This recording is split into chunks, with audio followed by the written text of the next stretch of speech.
Behold, a tale of suburban treachery and fatal passion that jolted Pineville, North Carolina.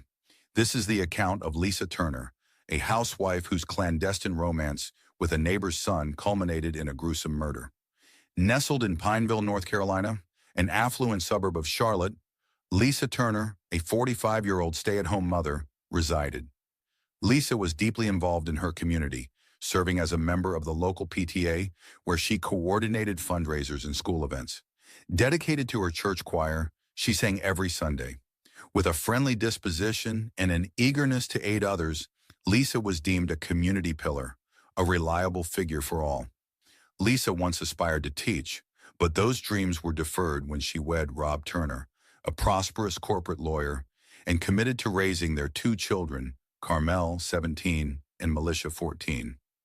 Despite her hectic life, Lisa always carved out time for her family and friends. Yet behind her seemingly flawless suburban life, Lisa felt dissatisfied and isolated. Rob, 48, consumed by his work, dealt with prominent banks, assisting them in exploiting legal loopholes to evict homeowners during the Great Recession. This strained their relationship, leaving Lisa feeling trapped in a gilded cage, yearning for exhilaration and affection absent at home. In her final days, Lisa was engrossed in her routine activities. She planned the church's forthcoming Easter event, crafted decorations, and rallied volunteers. Spotted at the local Starbucks, she enjoyed a latte while chatting with friends. Outwardly, Lisa appeared joyful and content, but inwardly, she grappled with her emotions. Lisa radiated warmth and hospitality. Always ready with a smile and a kind word for those in need, her friends described her as magnanimous and compassionate. She yearned for a life filled with genuine love and appreciation. Unbeknownst to many, Lisa found this solace in the embrace of Jason Brace Collins, her neighbor's 18-year-old son. Her secret liaison with Jason offered the thrill she desired. In a concealed journal, Lisa chronicled her feelings and escapades, expressing the exhilaration and remorse she felt in her last days. Torn between her maternal and marital duties and her yearning for more, Lisa was in turmoil. However, on the fateful morning of March 21, 2012, Lisa's life was brutally ended, plunging the Pineville community into shock and grief. Around 7:30 a.m. on March 21, 2012, Rob Turner returned early from a business trip, intending to surprise his wife. He had been in New York City for a meeting with a major banking client and caught an early flight back to Pineville, anticipating Lisa preparing breakfast for their children. Instead, Rob stumbled upon a grisly scene. Upon stepping into the kitchen, Rob discovered Lisa prone on the floor, enveloped in a pool of blood. Chaos reigned in the room, with shattered dishes and blood spattered across the walls and floor. Lisa had been both shot and stabbed repeatedly. Most alarmingly, the number 304 was etched into her stomach. Rob, overwhelmed with shock, dropped his suitcase and hurried to her side, but it was evident she was already lost. Rob instantly dialed 911, his voice quivering as he described the horrifying scene to the dispatcher. He kept repeating, "She's gone, she's gone," in disbelief. The dispatcher attempted to calm him, instructing him to await the police. Rob remained by Lisa's side, weeping and clutching her hand, unable to grasp the reality of the situation. Within minutes, the first police officer arrived. Officer Diller, patrolling nearby, responded to the call. Upon entering the house and witnessing the scene, she was appalled but swiftly took command. She gently led Rob away from the body and secured the area, awaiting the detectives. Rob Turner was still in a state of shock, barely able to speak as officers attempted to question him about the events preceding his grim discovery. He kept murmuring his disbelief and the fact that Lisa was gone. Lisa's body was transported to the medical examiner's office for an autopsy, while detectives commenced their investigation. News of Lisa's murder rapidly spread through Pineville, featured on local TV stations like WSOC-TV. Neighbors gathered outside the Turner home, seeking to understand how such a tragedy could strike their peaceful community. The Pineville police swiftly responded to Rob Turner's 911 call on March 21, 2012. Officer Nara Miller, patrolling nearby, was first on the scene. She found Rob in shock, holding Lisa's hand. Officer Miller immediately secured the area and called for backup. Detective Tiana Williams and Officer Mark Vidria, Both experienced investigators arrived shortly after. Detective Williams, renowned for her thoroughness, scrutinized the chaotic crime scene. The kitchen was in disarray with broken dishes and blood everywhere. Lisa had been shot and then stabbed multiple times. The number 304 was carved into her stomach, a chilling and enigmatic detail. Detective Williams and Officer Vidria initiated their investigation meticulously. They photographed the crime scene from every angle, documenting blood splatters, broken items, and Lisa's body. Luminol was used to detect hidden blood traces, and fingerprints were collected from surfaces like countertops and doorknobs. DNA samples were gathered from various objects, hoping to uncover evidence identifying the killer. The savagery of the attack indicated a crime of passion. Detective Williams pondered potential motives. The number etched into Lisa's stomach seemed personal, as if the killer intended to convey a message. With no signs of forced entry, it appeared Lisa knew her assailant. Rob Turner was escorted to the police station for further interrogation. Still in shock, he struggled to provide clear answers. Detective Williams proceeded cautiously with him. They inquired about his recent business trip, his relationship with Lisa, and any enemies she might have had. Rob mentioned his long work hours and their strained marriage, but vehemently denied any involvement in her death. The forensic team continued to amass evidence. A partially burnt diary discovered in the fireplace contained entries too charred to be readable. This finding added a new dimension to the investigation, hinting at a possible motive behind the murder. Police officers meticulously combed the neighborhood, conducting interviews and seeking witnesses. Some residents recalled hearing loud noises the previous night, but hadn't given them much thought. Others praised Lisa and her community engagement, expressing disbelief that such a tragedy could occur. Local news outlets like WSOC-TV covered the murder, leaving the Pineville community gripped by fear and intrigue. Detective Williams understood the urgency to solve the case swiftly, aiming to restore peace to the neighborhood and secure justice for Lisa Turner. The initial focus of the police investigation was Rob Turner, Lisa's husband. Rob, age 48, was a prominent corporate lawyer recognized for his stern demeanor. His work with high-profile banks often involved finding legal loopholes to facilitate evictions during the Great Recession. This demanding job had created distance between him and Lisa. Nonetheless, Rob was deeply devoted to his family and had no known history of violence. Upon discovering Lisa's body on the morning of March 21, 2012, Rob was in a state of shock. He promptly dialed 911 and was visibly distraught when the police arrived. Detective Tiana Williams and Officer Mark Vidria knew they needed to question Rob thoroughly and took him to the police station for his statement. At the station, Rob sat in a small, stark interrogation room. Pale and with dark circles under his eyes from lack of sleep, Detective Williams began with fundamental questions about his trip to New York City, his relationship with Lisa, and their family life. Rob explained he had been away on business and returned early to surprise Lisa. He described their marriage as strained, but insisted he would never harm her. Rob's responses were cooperative, yet filled with sorrow. He repeatedly professed his love for Lisa and his devastation over her death. He admitted their relationship had been challenging lately due to his long work hours, but denied any involvement in her murder. Rob's lawyer, a sharp attorney, sat beside him, ensuring his rights were protected throughout the interrogation. The police also scrutinized Rob's alibi. They verified his flight details and confirmed his presence in New York City for a meeting with a major bank. Colleagues and clients corroborated his story, providing a solid alibi for the time of the murder. Despite Rob's cooperation and strong alibi, Detective Williams and her team still had to consider him a suspect.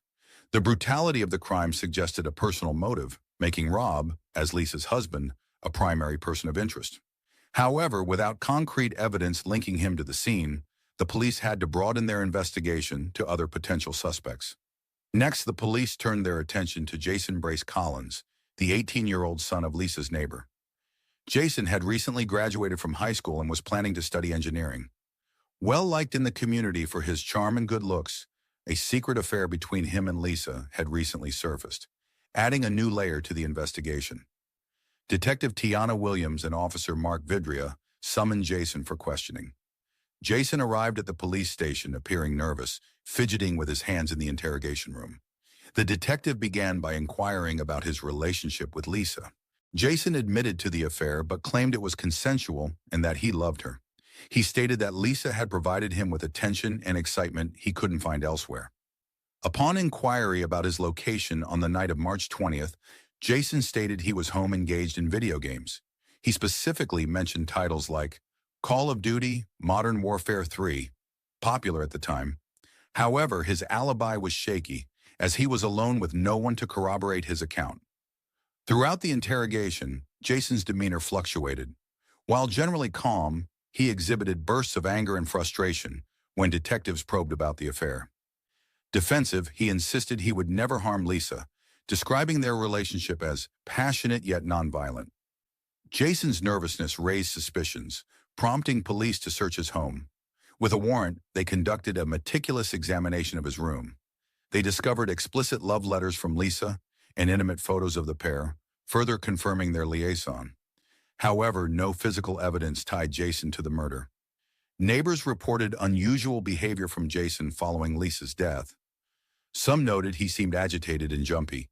Others found him less friendly and more withdrawn than usual. Police documented these observations but required more concrete evidence for an arrest. The community was stunned by the affair's revelation. The once charming boy next door now fell under suspicion. Detective Williams recognized the need to delve deeper into Jason's background and his relationship with Lisa to unveil the truth. While the affair provided a potential motive, police needed more evidence to directly link Jason to the murder. They persisted in their investigation, understanding that solving the case demanded meticulous scrutiny of every detail. The third individual under police scrutiny was Paula Brace Collins, Lisa's best friend and next-door neighbor. Paula, age 43, was a stay-at-home mom who shared almost everything with Lisa. Deeply involved in running the church choir, she had recently grown suspicious of Lisa's behavior, fearing potential repercussions on their friendship and her family.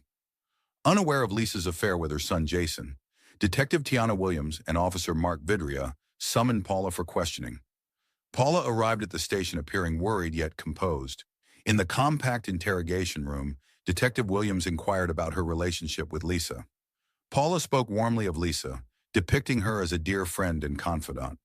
However, she admitted noticing Lisa's strange behavior in recent months, expressing concern. When asked about her whereabouts on the night of March 20th, Paula stated she was home preparing for the upcoming church event. She cited specific tasks like crafting decorations and organizing volunteers, details she could verify with other church members. Paula's alibi appeared robust, but detectives pressed on.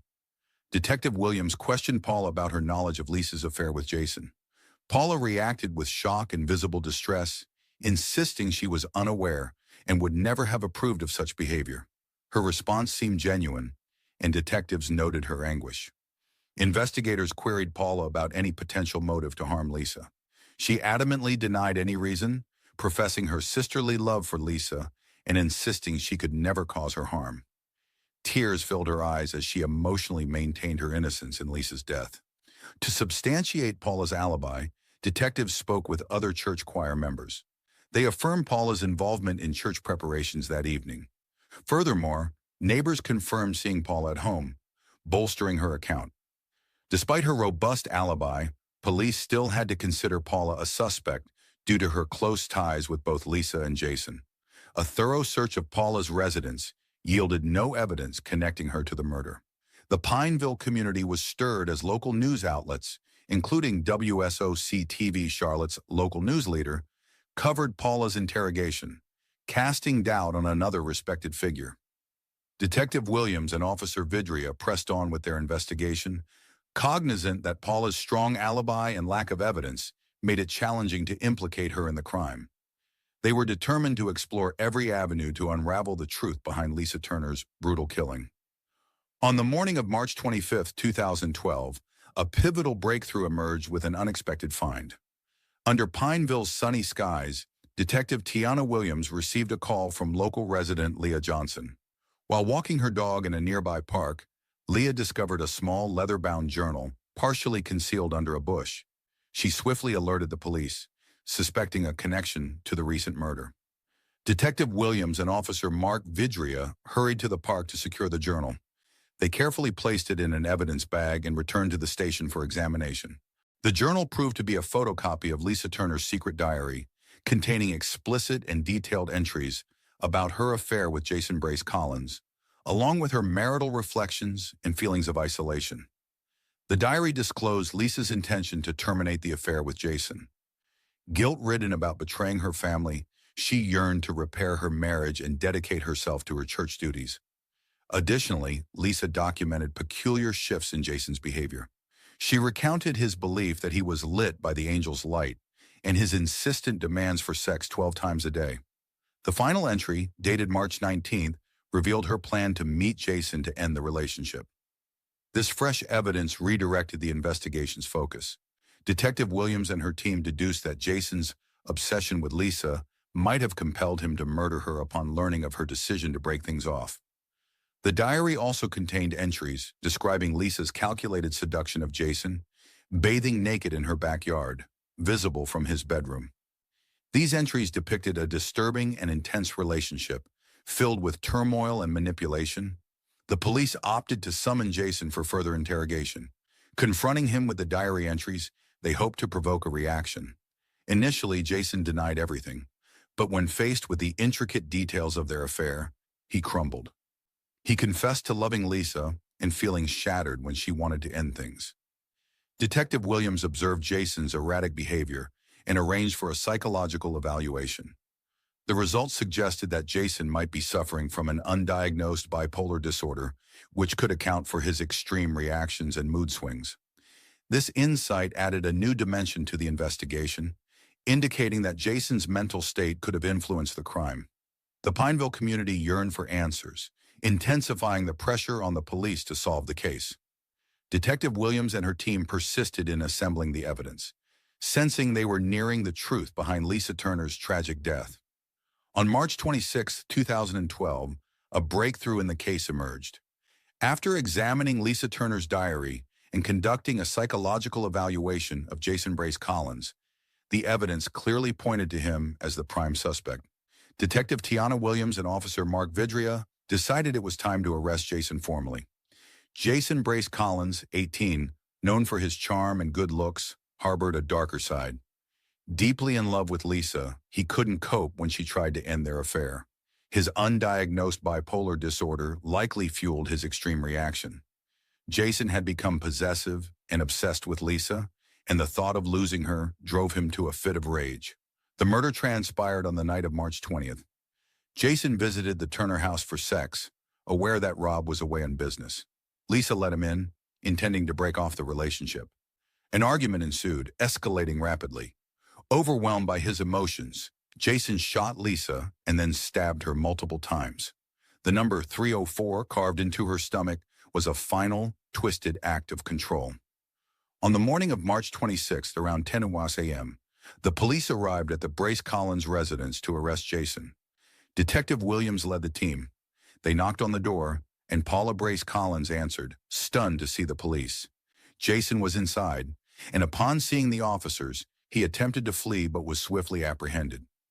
Jason's reaction to the arrest was a blend of surprise and resignation. He didn't resist but appeared defeated, knowing his actions had caught up with him. Handcuffed, he was taken to the police station. During the ride, he remained silent, staring blankly ahead. News of Jason's arrest swiftly spread through Pineville. Local TV stations, including WSOC-TV, reported the developments. The community was shocked, especially those who knew Jason as the charming boy next door.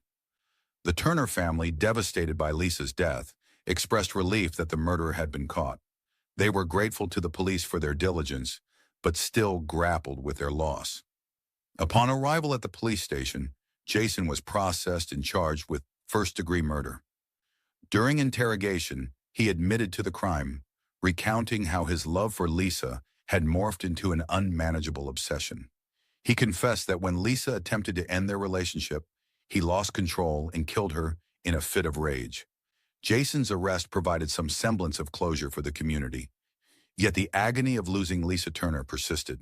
Her family and friends strove to move forward, but the memory of that tragic night remained etched in their minds.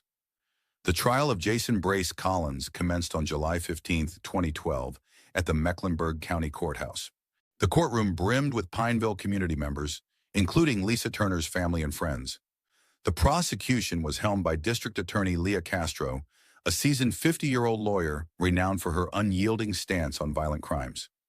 Leah presented a compelling case, illustrating how Jason's obsession with Lisa had driven him to commit murder.